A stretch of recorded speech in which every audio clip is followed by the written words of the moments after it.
So guys, nito ko ngayon sa Communal Ranch. So yan yung mga cowboy natin. Si Makmak, si Mardot. Yan sila yung mga cowboys natin. Dito muna kami maggala-gala kasama yung mga guest namin. So yan guys. Ang horseback riding po natin dito is only 250 pesos. And yung picture lang 50 pesos. So, what's up guys? Ito yung sinakyan namin, yung 4x4 ni Andrew.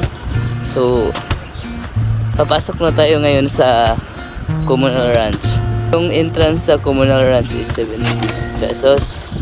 Tapos, pwede po kayong mag-rent ng hat, cowboy hat. Or, bili kayo, tag 200 pesos lang to. Tapos, meron naman silang reef magnet na tag 50 pesos po. Tapos kitchen, magkano to? 35 pesos.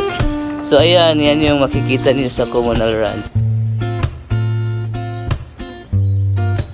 Punta tayo ngayon sa mga guests namin para picturean sila kasi kami yung kibaling tour guide at kasama sa nila.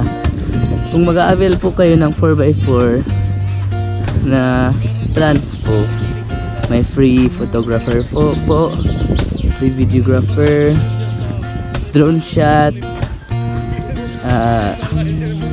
gas at transpo. Yan po yung magiging inclusions. At yung exclusions naman is accommodation, tapos entrance fee at food po. So ganun po. And guys, nandito na tayo ngayon sa lake. So as you can see, kita mo yung mga tao. So doon yung bahay ng Communal Ranch. So ayan.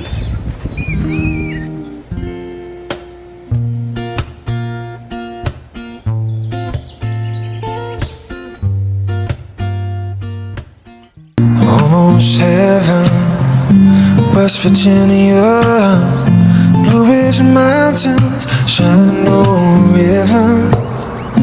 Life is old here, older than the trees, younger than the mountains, growing like a breeze. Country roads, take me home to the place I belong.